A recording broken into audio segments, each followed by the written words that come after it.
Hello my dear student, कैसे हैं आप सभी। आई होप आप सभी लोग बढ़िया होंगे। पिछले क्लासेस में हम लोग जो धातु अधातु चैप्टर था, इस पे बहुत सारे कॉन्सेप्ट को हम लोग ऑलरेडी सीख चुके हैं।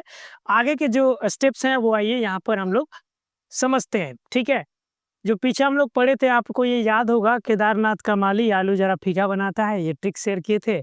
ठीक है, ओके। यहाँ देखिएगा, अगला टॉपिक है बाबू आयनिक यौगिक। आयनिक कंपाउंड क्या होता है ये समझते हैं। इलेक्ट्रॉन के स्थानांतरण से बने यौगिक, धातु प्लस अधातु। इलेक्ट्रॉन्स क्या होते हैं, स्थानांतरित होते हैं, एक जगह से दूसरे जगह क्या होते हैं, ट्रेवल करते हैं। ओके, तो उनके स्थानांतरण से जो यौगिक बनते हैं उसके बारे में हम लोग जानेंगे।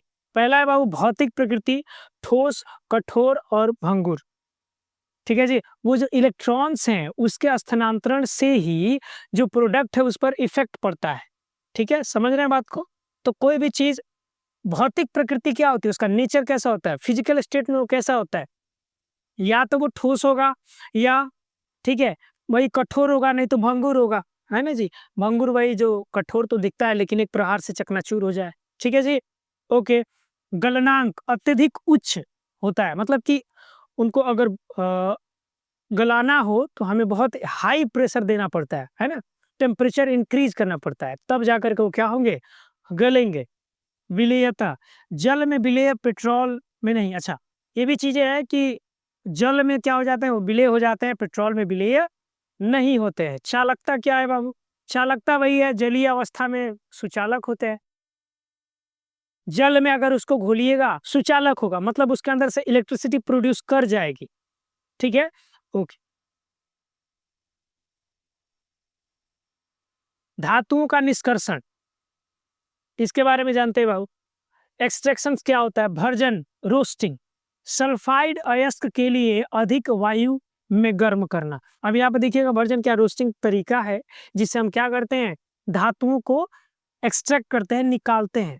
ठीक है, अब जैसे मान लीजिए कि जो लोहा है, लोहा कहाँ होता है, तो लोहा नेचर में पाया जाता है, पृथ्वी के अंदर से ही निकाला जाता है। अब जो लोहा निकलता है वो होता तो रॉ मटेरियल है, जैसा होता है वैसा हम लोग यूज कर सकते हैं क्या, नहीं कर सकते। ठीक है, एग्जैक्टली वही चीज। तो उसमें से लोहे के मटेरियल को सही से एक्सट्रैक्ट करना, निकालना एक प्रक्रिया है, जिसमें से हम लोग एक भर्जन तरीका है ना, ये प्रोसेस करते हैं, या तो उसका हम लोग निस्तापन विधि से उसको निकालते हैं। तो ये समझ गया निस्तापन क्या होता है बाबू, कार्बोनेट अयस्क के लिए सीमित वायु में गर्म करना। यहाँ पर देखिएगा, सल्फाइड का जो अयस्क होगा उसको हम लोग क्या करेंगे, अधिक वायु में गर्म करेंगे। है ना जी, वायु जो होगा, जो एयर होगा, कितना गर्म होगा, बहुत ज्यादा गर्म करना पड़ता है। लेकिन कार्बोनेट का जो अयस्क होता है उसमें वायु कम रखना पड़ता है। ठीक है जी, ओके। आगे बढ़ते बाबू, यहाँ पर आया वर्ड संक्षारण, इसके बारे में ऑलरेडी हम लोग डिस्कस कर चुके हैं, है ना। फिर से जान लेते हैं संक्षारण क्या होता है। लोहा जो होता है भूरे रंग की जंग लग जाती है। संक्षारण मतलब क्या, मेटल जब खराब होता है उसी को हम क्या बोलते हैं, संक्षारण बोलते हैं। और कोई खाने वाला पदार्थ अगर खराब हो गया तो हम उसको क्या बोलते हैं, विकृत गंधिता बोल देते हैं। उसमें से जो स्मेल आता है वो काफी अनयूजुअल होता है, मतलब बदबू वाला स्मेल रहता है। ठीक है, और संक्षारण में क्या होता है, ये धातुओं के साथ होता है, ये फिगर में भी आप यहाँ पे देख सकते हो। तो लोहा जो होता है उसमें जंग लगता है, किस कलर का, भूरे कलर का। ओके, चांदी जो होता है उस पर काला परत चढ़ जाता है, किसका परत होता है बाबू, सल्फाइड का। चांदी जो गहना गुड़िया में यूज होता है वो है, तो उस पर कैसा परत चढ़ता है, उस पर चढ़ता है काला। और तांबा, तांबा पे कैसा परत चढ़ता है बाबू, हरा चढ़ता है। याद रखिएगा, तांबा पर कौन सा, हरा, चांदी पर कौन सा, काला, लोहा पर भूरा।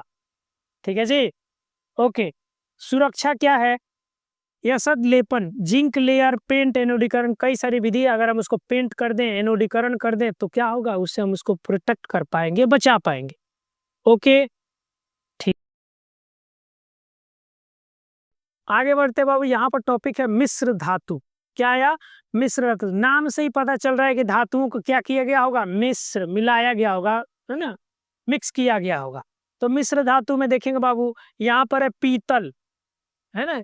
पीतल में देखेंगे तो क्या क्या चीज होता है, तो कॉपर होता है और जिंक होता है।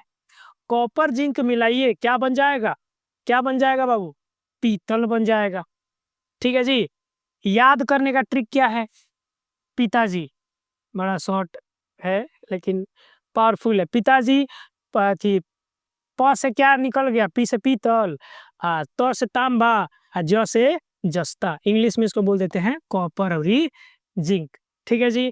आगे देखिए कांसा, ब्रोंज, इसको बनाने के लिए हम लोग कॉपर और टीन, एसन, टीन का यूज करते हैं। इसको याद ऐसे कर सकते हैं, बर्तन या मूर्ति वगैरह बनाने के लिए हम लोग इसका उपयोग करते हैं कॉपर का, और किस चीज का, एसन का। और उसको क्या बोलते हैं, जो उन दोनों के मिक्सचर से बनता है वो होता है बाबू कांसा, ब्रोंज। ओके। सोल्डर, सोल्डर क्या, सोल्डर वही जो सोल्डिंग मशीन से जो हम लोग करते हैं ना, तो वो किस चीज से मिलकर बना होता है, पीबी और एसन से। हेलो, पीबी माने सीसा, पीबी माने सीसा, प्लुम्बुम ले सीसा, और यहाँ पर एसन क्या हो गया, टीन हो गया। तो जो सीसा और टीन से मिलकर बनता है उसको क्या बोलिएगा, सोल्डर बोलिएगा, जो वेल्डिंग में उसको क्या किया जाता है, यूज किया जाता है। ठीक है जी। अमलगम क्या होता है, तो अमलगम एक बनाना है अगर आपको, तो कैसे बनेगा, उसमें एक कोई एलिमेंट पारा होना चाहिए। उसके बाद आप कॉपर का, जिंक का, किसी का यूज कर सकते हैं, किसी भी मेटल का, लेकिन एक चीज क्या होना चाहिए उसमें, पारा कंपलसरी रूप से होना चाहिए, तभी आप अमलगम बना पाइएगा। ठीक है जी। तो ये हम लोग किसके बारे में पढ़े, मिश्र धातु के बारे में पढ़े। तो यहाँ पर ये जो चैप्टर है वो पूरी तरीके से समाप्त होता है। आई होप कि ये सभी चीज़ें आपको समझ में आई होंगी। अगर आपने पिछला वीडियो नहीं देखा है तो मैंने डिस्क्रिप्शन बॉक्स में उसका लिंक दे रखा है, आप क्लिक करके इजीली उस वीडियो को वॉच कर पाएंगे। ठीक है। और डिस्क्रिप्शन बॉक्स में एक और लिंक होगा, उस लिंक के जरिए आप टेलीग्राम चैनल को ज्वाइन कीजिए, और उस पर ये जितने भी मैंने पीपीटी आपको प्रेजेंट किया, जो पढ़ाए, इसका भी मैं लिंक वहाँ पर दे दूंगा, प्रोवाइड करा दूंगा। और एक पीडीएफ फॉर्मेट में जितने भी इससे रिलेटेड इंपॉर्टेंट क्वेश्चंस हो सकते हैं, जो कि एग्जाम के पॉइंट ऑफ व्यू से अच्छे क्वेश्चन हो सकते हैं, जो एग्जाम में आ सकते हैं, उन सभी प्रश्नों को मैं एक पीडीएफ के थ्रू आपको प्रोवाइड करा दूंगा टेलीग्राम चैनल पे। तो जल्दी जाइए और डिस्क्रिप्शन पे क्लिक कीजिए और उस लिंक से उसमें ज्वाइन हो जाइए। वीडियो को लाइक कीजिए, चैनल को सब्सक्राइब कीजिए। मैं मिलता हूँ आपसे एक और नई वीडियो में, तब तक के लिए जय हिंद।